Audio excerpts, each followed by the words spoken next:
Ciao ragazzi, my name is Anthony. Welcome back on Inter Worldwide. Wow. From what was about to be an awful day. And when I say awful, I mean awful.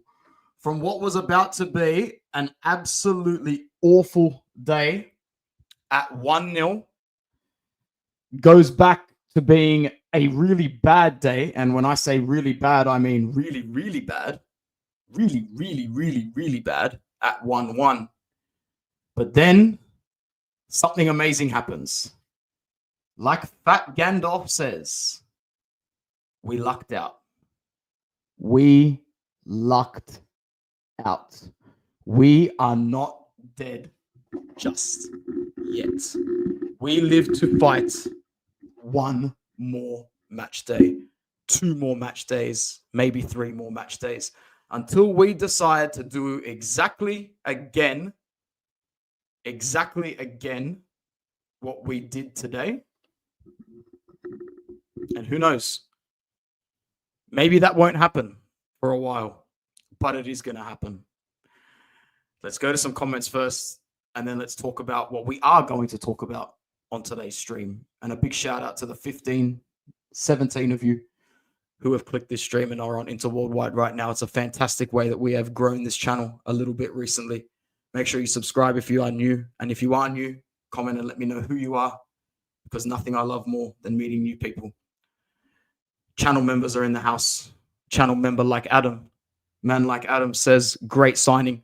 Hopefully this means we sell either Aslani or Fratesi. It's going to mean that we sell Aslani, I think.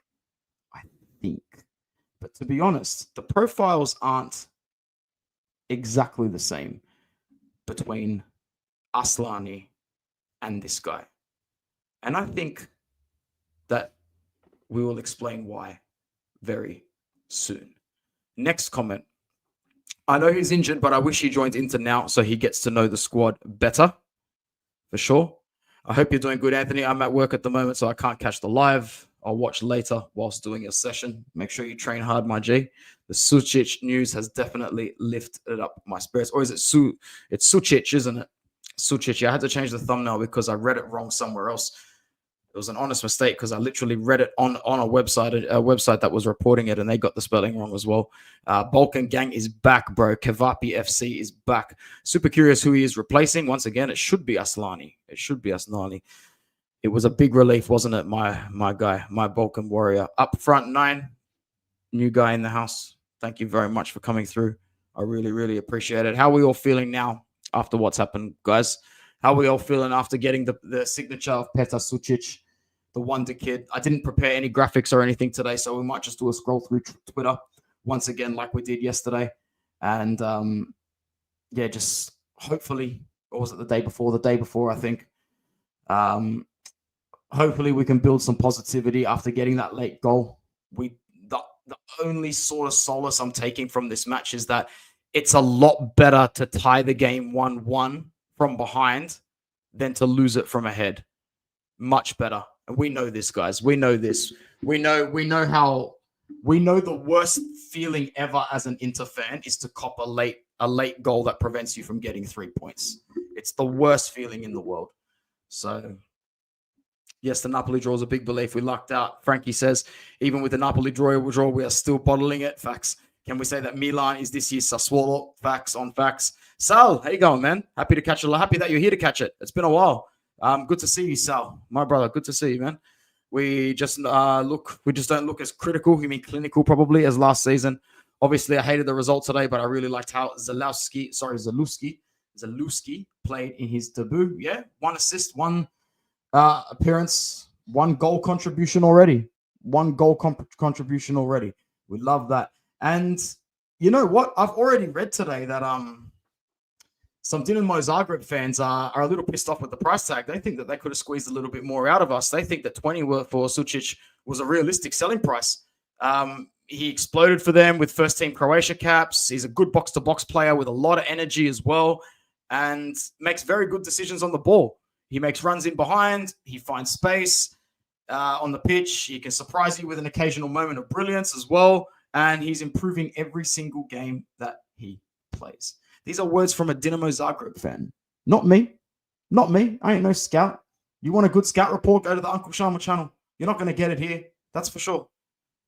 But what you will get are vibes. And we're vibing with this one. We're vibing with Petar Sucic. He's 2-footed. Very strong. He's not comparable to Kovacic and Brozovic, in the words of the Zagreb fans. They don't agree with this. They don't agree that he's comparable with a Brozovic or Kovacic. Not in terms of passing, at least, and controlling the game. But he has very, very good defensive positioning. Very good defensive positioning. For under 15 million, it looks like we've got a midfielder that can be almost shaped around multiple positions and multiple roles. His potential, I think, here is now incredibly high because at that age, like, this guy's a very, very good signing, I think. I don't get too excited over signings these days, but this one here, this is the sort of signing I can get behind. Who doesn't love a good midfielder? Who doesn't love someone who can dictate and control passages of play of the game? Yay, from the Jesus. You know it's a crap day when Bisek can't save us. Big up Bisek. If you could compare him to a player, who would it be? Well, to be honest, man, I haven't watched him play too much football. I actually haven't watched him play too much football, so I don't know. I don't know what other footballers that you could really compare him to be honest. I really don't know, and I really can't think of any players that have played in the past that I could think, all right, that's a player who plays like him. So I'm struggling to make those sort of comparisons, but I'm sure we'll be able to make those comparisons once we actually see him play properly a little bit more. I haven't even gone and watched many YouTube compilations of the guy, to be honest. This is a player that I'm very excited about because the reception is 100% positive from 2 different sets of fans, from anyone who's seen him play. But for me personally, up front 9, I actually haven't seen enough of him to be able to compare him to anybody. Anybody. Most lucky game ever today, says W. Robbed by the referee twice, hit the post 3 times, and 3 disallowed goals. Absolute peak, bro. Maybe we can punish the next few sides we come up against in Serie A. Maybe we can. I don't know if I've seen you around before, so if you are new, make sure you subscribe and let us know every time you come through, man. Let us know every time that you come through. The guy's 21 years old. It's a very low risk option. Very, very low risk. And these are the sort of signings we can get behind. They're very, very good signings. They make a lot of sense. Nobody's unhappy with them. I'm yet to see anybody say, why are we going for this guy? I've seen him play. He's weak at this, or he can't do that, blah, blah, blah, blah, blah, blah. I'm not hearing an absolute bar of it, to be honest. I know that his call up to Croatia, like we said before, came in the last year and a bit. And I think the fans, you know, when you're in a country like that, as soon as you represent their national team, it's humongous. It's actually humongous, and they value them so much. And I'm just glad that we've got him, man. I'm glad that we've got him. He hasn't moved around much in his career at all. He's been at Zagreb pretty much from the time that he was a kid. Started by representing Bosnia in his international career when he was under 19s and under 21. But obviously been able to show his allegiance elsewhere, and he's called up to a more superior footballing nation, obviously, in Croatia. but made his Champions League debut pretty young. I'm just trying to remember the facts that I was reading today when I didn't have as much to do at work. Wink, wink. Made his Champions League debut when he was 18 years old.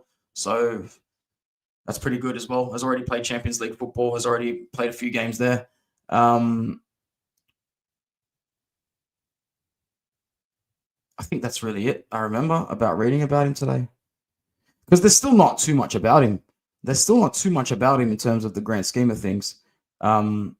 But yeah, I don't know if you guys know this, but he's a cousin of another professional footballer, Niko Sucic. And if that name makes more sense to you, it's probably because you know him from playing for RB Salzburg and also for Real Sociedad as well. So that was probably the most interesting thing that I found out today. I was today years old when I found that out. In terms of his market value being around the 12 million mark, it was still pretty low as of about a year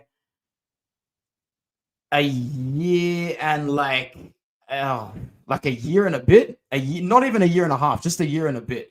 He was still only worth about 1 to 1.5 million. And this goes hand in hand. I was thinking, wow, I saw this today and I thought to myself, that's a pretty big jump. That's a pretty big jump. Like, you know, you've almost 12x yourself, 12 times yourself in the space of almost just over a year. And that's when I was reading up from the Sam fan reception, and they were like saying, you know, he's exploded on the national team. He's plugging holes. He's very versatile. He plays for one of the top teams in the country. So if you follow basic Croatian football in general, or if you're from Croatia, you're going to start putting him on that pedestal. But to a club like Inter, 12 million euros is a fantastic investment. To Zagreb, 12 million euros probably saves them from some financial difficulty. Not to mention we don't have our own. But for us, 12 million with bonuses to extend to 14 as maximum as it can possibly get, that pays its weight in results. That pays its weight in gold. Easy stuff. Easy stuff. Is there anything else we need to talk about the Sucic transfer before we talk about this absolutely miserable result against Milan? And the only reason we're not here drinking ourselves stupid and just complaining about our existence is the fact that Angelino scores a last-minute goal against Napoli to tie the game up today. And because of that, we live to fight another day. Because if they got those 3 points, and my God, were they close to getting those 3 points, we were in big shit. We were in big merda. We were in superior scheiße. It would have been awful. Awful. We would have had to relinquish the fact that the game is done today. The game is absolutely done. Any other comments left? Up front 9 says, you're watching him now. He seems very technically gifted, a bit of a workhorse. Hope he is a success. Look, if he can plug as many holes as they are saying he can, like I remember, I've probably seen about 3 minutes worth of highlights of this guy, tops. That's why I'm not really speaking much about his ability. But from what I did see, he plays the game a little bit like he's on slow motion. And he's just got really, really good footwork. There was one highlight I saw. It was piss pouring down rain. Piss pouring down rain. He somehow has made his way into the right forward slot on a counter attack or something, gets the ball, fakes the shot, slow motion, and then dink chips the keeper. The guy's ball work is very, very good. Very good from what I've seen. Can absolutely smack him as well. Croatian league is not Serie A. You know, he's stat padded his way pretty well. So that's my very bang average, not so good recap review of this new signing. Sorry that I don't have more of an opinion on him. Once again, go and watch Uncle Sharma's scouting report on him. And I'm sure that you'll have a better idea. I haven't even watched Uncle Sharma's scouting report. I was too busy at work today. So I'm sure if I watched that beforehand, I could have probably spoken about it more. So we'll see what happens with Zalewski. He will be coming in June. Hopefully he spends a lot of time between now and the end of the season, not only working on his physical health, working on his rehabilitation, but familiarizing himself tactically and mentally, technically/mentally with our style of play, with what he's bringing. Maybe he's already having some sort of communication with people from our club. I don't even know if he can do that. But once again, we will see what happens. I think that we can now focus on the game from today. I think that this is now time to focus on the game from today. What a shame. What a shame. What an absolute shame. The only thing more shameful than the way I felt about that was the fact that, I don't know if you guys saw Manchester United this morning against Crystal Palace. That was an absolute hoot. That's another way to feel ashamed, which means I now get to shamelessly plug Devils Down Under. So if anybody's feeling very generous and wants to hear me rant and scream about a club that you hate, Manchester United, you can definitely go to Devils Down Under. I'll be doing a live literally just after this, going into why I was right about other things, not to do with Inter. I know I'm right a lot when it comes to Inter, maybe not as much as other fans, but I was definitely right about something with Manchester United, and I plan to absolutely vocalize the shit about it in this next live stream. This game today, I slept through the majority of it, but in the time that I did have spare today, I did spend a lot of time watching the extended highlights. Oh, guys, when was the last time we missed that many chances in one game? When was the last time we missed that many chances in a derby?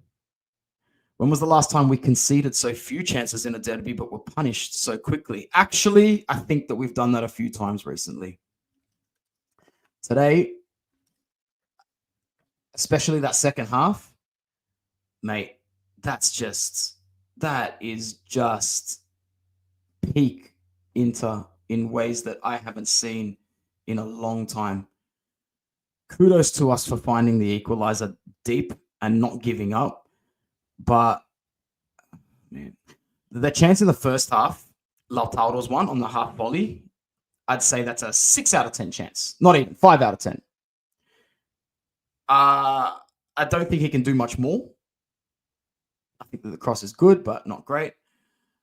And then the next major moment in the match has to have been their goal. Leao on the break. Sommer gets a hand to it. We can't get out to it. We looked shitty after they scored that goal, man. We looked very shitty after they scored that goal. And unfortunately, it took us a long time to get ours. We should have had it. We should have had it almost straight away. We should have had it straight away in the second half. Straight away in the second half. I think Lautaro shoots it right at the keeper. Right at Magnan. He buries that, and it's 1-1 a second into the second half. We end up going on to win this game 4-1 for sure. Denzel Dumfries, then the chance where Lautaro scores, and it's disallowed because it was out. Was it a foul? It definitely wasn't a foul for me. I don't know. I think that's soft. We had a couple of things go against us today. Then the post is hit from the deflection off Bisek, who was brought on by Inzaghi. Bisek always knows his way to get ahead to the ball and to find a chance. Next chance as well, Thuram off the post. At that point in time, you're just thinking, yeah, no, we're not getting away with anything today. And that was off the inside of the post as well. We're not even at the De Vrij goal yet. Header off the post from Dumfries. I can't believe it. All of these chances back to back to back to back. Thuram's cross and then Dumfries' shot saved. We're still not even at the goal. Did I miss any of them? Did I miss any chances? I don't think I missed any chances. Cross comes in and then across it goes. Now, this really, really shits me. Our boys don't know how long is left on that clock, clearly. Because why does not one Inter player go and grab that ball and run back to the center spot? Zalewski with the assist on debut. Fantastic. No one goes and grabs that ball and no one goes running to the center spot. We probably lost about 50 seconds to 1 minute 10 by not grabbing that ball straight away. And I know we're really nitpicking here, but I don't care. I noticed it as soon as it happened because this is a moment that I did catch live today. I did catch live. I was watching extra time. Just with my head in my hand going, I can't believe it like this. We've coughed up the Scudetto like this. And then I see it go in. I'm like, didn't even celebrate. Just looked at it and I'm looking and I'm looking and I'm looking.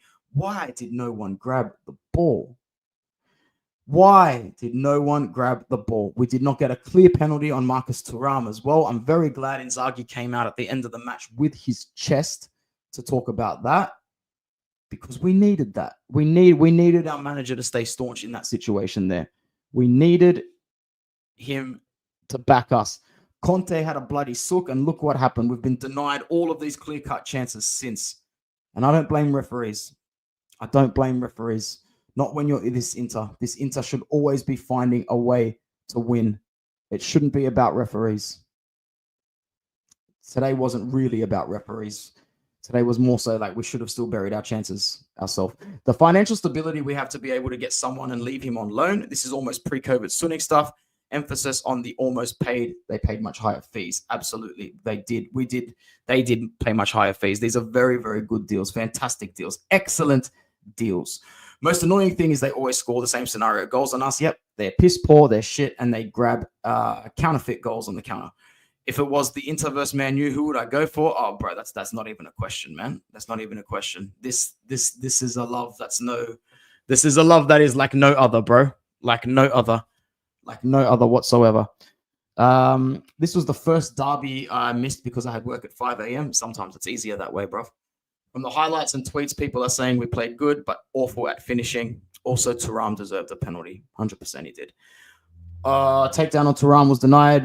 Kosin Sal will be kicking himself, bringing on all those youngsters while defending a 1-0 lead. Yeah, absolutely. Thank you very much, Adam, for the donation, bruv. Big up yourself. I really appreciate it. You don't need to do that. You're already a channel member. I really, really appreciate it. Our finishing was poor. We could have scored 4 or 5, and that'll be the comment that stays up on the screen. Hey. It is what it is, gang. We tried. We failed. And I emphasize the fact that we failed because we did fail. You know, it's okay to set really high standards and to then check yourself for them. I'm never, ever going to be that sort of fan. I'm never, ever going to be that sort of fan, man, that sits there and just blindly nods his head and goes, yes, okay. Now we need to be able to be critical.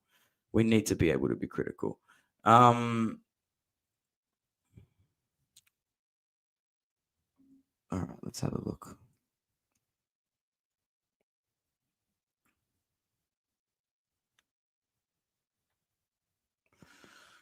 All right, let's get the ladder up on the screen. Let's see what was going on. Oh my God, we got lucky today with Napoli, bro. We got lucky today.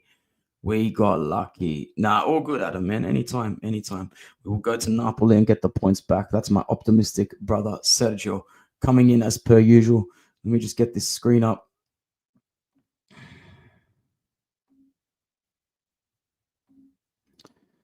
So as of today, we look at the table. Napoli on 54. We are on 51 with a game in hand. Also with a game in hand on Atalanta, who drew to Torino this weekend as well. So an opportunity missed to move further ahead. So yeah, if we were looking at us on 53 today, mamma mia. 53 points with a game in hand. Oh, that's when we would have started to look healthy. That's when it would have still been in our hands. Atalanta drops the points to Torino. Juve gets their points back there on 40. I think who did they beat again? Empoli 4-1. Yeah, hopefully they didn't. Hopefully that was all of their goals for the next 3 weeks against Empoli today, and they'll plummet back soon. Fiorentina on 39, Lazio on 39, Bologna on 37, Milan on 35. Can't believe we dropped points to them again. Look how far down they are. Roma 31. Grazie, Roma. Grazie, Angelino. Udinese on 29, Torino 27. And by the way, I should have time tomorrow to come home and do a bit of a Serie A recap. We'll see how I'm going with work. We'll do the Serie A show tomorrow. Verona 23, Lecce 23 after getting 3 points each on this particular match day. No points on the match day for Como, Cagliari, Empoli, Parma, Venezia, Monza. All teams below Lecce drop their points, and that's a reason why Lecce move themselves back above. As usual, liquid gold points in Serie A.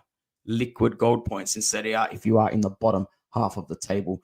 It's going to be one of those seasons where it's pretty tightly congested for this relegation battle, but Venezia and Monza need points quick, smart, because they're starting to form a gulf between Monza and safety. That's a pretty big gulf already. 8 points. It's going to be tough, bruv. And if Venezia aren't careful, 1 or 2 more results to Empoli, Cagliari, or Como, and that's going to be really tough. The gulf that Monza have now opened up is very, very difficult for them to come back from here. Let's go to some comments again. We've got 32 people here now. That's actually awesome. Like the video, subscribe if you are new, and if you don't mind, every time I say that we've gained some viewers in this stream, head over to Devils Down Under very soon, where you can hear me bitch, whinge, and moan about Manchester United. The absolute screw-ups, man. Cole Sensao ain't smoking a cigar today. He hasn't smoked one since the Copa, bro. Good morning, bro. How are you today? Thank you, Amadeu. Thank you, bro. I really appreciate it. Thank you. Thanks for always coming in with nice comments. I wish you and your family a blessed day. Adam is here again. We needed a goal, and Inzaghi didn't bring on an attacker. It just shows how little trust he has in our backup strikers. Even Taremi has been poor. Absolutely, there is no trust. We tried to get Arnautovic out the door. Didn't work.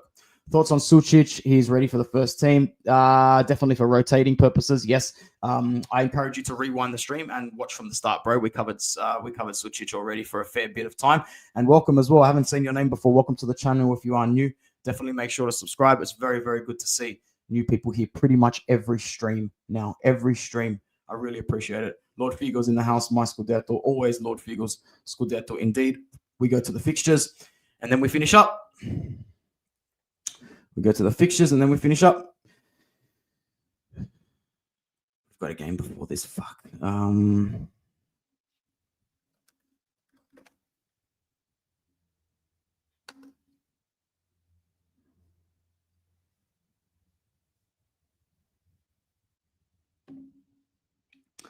All right. So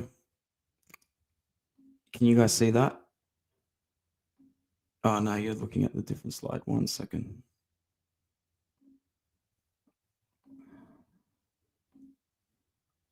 No, all good, ads. Thanks for coming by, bro. Appreciate it. I'm heading off to my other channel in about 10 minutes anyway. Continuation of Fiorentina versus Inter, which will be played on Thursday, the 6th of February, which is Friday for me. Friday for me, if it's an 8:45 kickoff, it's about 4:45 in the morning for me. So Friday will be the day that we have to play the 73 minutes, I believe it is. 73 to 70. It will resume in the 16th minute. So we'll play 73 minutes of regular time, 74 minutes of regular time. I believe, and here are the rules. Fantastic. The match will restart exactly from the situation of play at the moment of the interruption, as recorded in the referee's report. All players who are already registered with the two clubs at the time of the interruption may be fielded, regardless of whether they were included in the official match sheet on the day of the interruption. All players who were already registered with the clubs. Okay, so if you were not on the team sheet on the day, as long as you were registered at the time and you didn't come in afterwards, you can play that game. Players who had been substituted in the first match cannot be fielded again. Nobody was substituted. It was minute 16. Players who were sent off in the first match cannot be fielded again. Nobody was red carded. Players who were suspended for the first match cannot be resumed. Was anybody suspended for that game?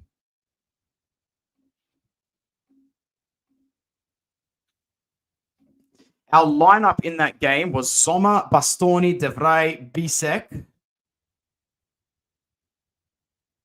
No Pavard in the lineup. He would have been injured, though. Dumfries, Barella, Hakan, Mickey, DiMarco. We've got a full-strength team. We've got a full-strength side for this game. Nobody missed the first one. Nobody missed the first one.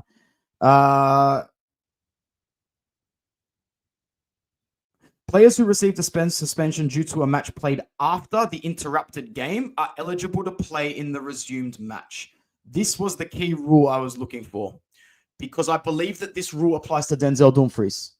I believe that his yellow card today gives him a suspension for the next match.